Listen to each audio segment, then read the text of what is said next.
Good afternoon to you, Western New York. It's Saturday, August 15th, and you're watching YNN. I'm Jason Torreano. Let's take a quick look at a few of the stories making headlines across our community as we kick off another 30 minutes of news right here, right now. A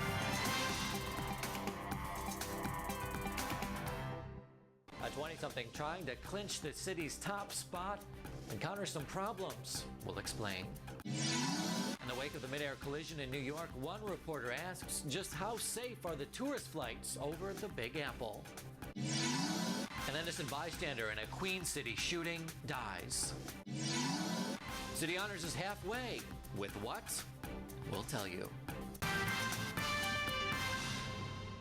One of Buffalo's finest is in critical condition. Officer Christopher Tomasula from E District was injured when responding to a call around 2 o'clock Saturday morning. The 31-year-old officer struck a pole on East Delavan and William Gator Parkway. Buffalo police say they're continuing their investigation. A morning shooting on the city's west side sends one man to ECMC. Police say a man was shot twice in the leg on Plymouth Avenue. Authorities say after being shot, the victim got into his car, drove away, and then crashed into a light pole on West Street. Police found the man on 14th Street in his vehicle. The victim told police he knew the shooter. He was transported to ECMC with non-life-threatening injuries. Police continue to look for suspects. Charges have been filed following a fatal car accident in the town of Darien Friday night. The Genesee County Sheriff's Office has arrested and charged Ronald Wendt II with second-degree vehicular manslaughter and driving while intoxicated. Wendt allegedly made a left turn into a parking lot, causing another vehicle to crash into his own. Katie Stanley, a passenger in the second vehicle, died as a result of her injuries. The other passengers are currently being treated at local area hospitals. Questions are being raised concerning the strange death of a man in the town of Alexander. Michael Falk of Batavia was found dead last night on Route 98, north of Route 20. It all happened after passing motorists noticed a bicycle on the side of the highway. Falk's body was found 6 feet down an embankment. He was pronounced dead on the scene. Foul play is not suspected, and the investigation is ongoing. A murder in the town of Tonawanda. Police tell YNN when they arrived at a home on Henderson Avenue in Tonawanda, they discovered 32-year-old Thomas Newton dead inside. Police say it appears the man died from gunshot wounds.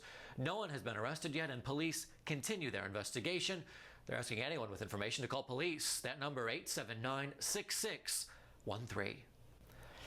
The view from a private aircraft over Manhattan offers an exhilarating view, but at what cost to the safety of those in the skies and on the ground? That's the question our Josh Robbins set out to answer when he took a spin over the city in the wake of an accident that killed 9 people.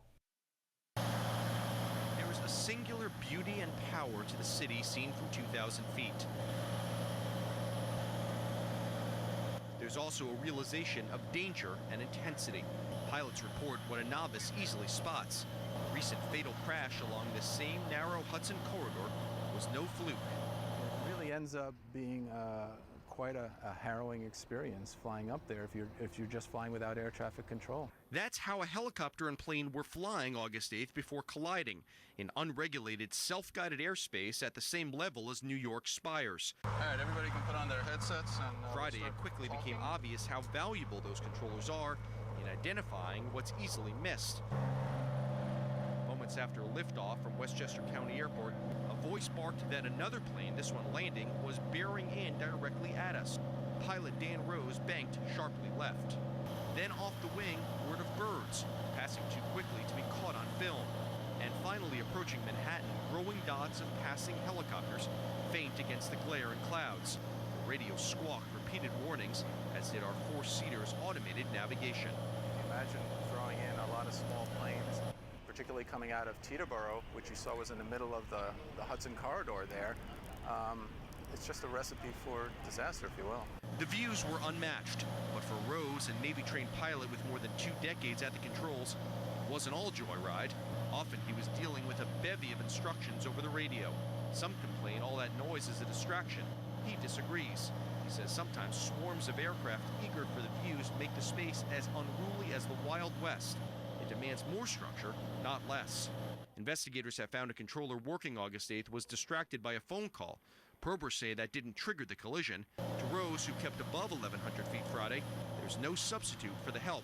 Same with navigation equipment. This plane, unlike helicopters and many other aircraft, comes with a traffic collision avoidance system, something that our pilot and many others say could have well avoided the crash. Lawmakers are calling for the FAA to require the systems in all small aircraft. Meanwhile, controllers are more zealous in keeping safe distances.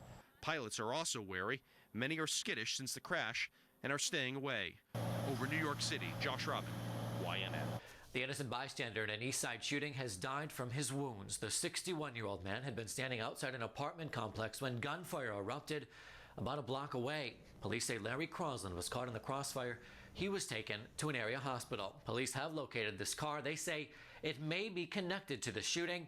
At this point, still no arrests in the case. If you have any information on the shooting, police are asking you to call 847-2255. A 23-year-old Buffalonian who's been working toward getting an office in City Hall has encountered a roadblock. He was stopped by the Erie County Board of Elections Friday when he went to drop off his petitions and officially enter the race. Matthew Ricciazzi says he's collected more than 2,100 signatures. But Ricciazzi says he has some concerns about the filing process. He's afraid his petitions may be disqualified for technical reasons, so he's holding off for the weekend. He's also unsure if his status as inactive voter will disqualify him from collecting voter signatures. Ricciazzi says he just wants to make sure his petitions are fairly reviewed. So that was what we were worried about, is that, for instance, I'm going to get this rebound because we're not sure what the definition of petitions being securely fastened means. So that, in addition to a number of issues. Ricciazzi has until Tuesday to file. Well-known political activist Russ Thompson is going to assist him to help him file correctly. I'm going nowhere. Well, at least for a few hours I'll be here with you on YNN. We do hope you stay with us. You're watching Western New York's first and only 24-hour news channel.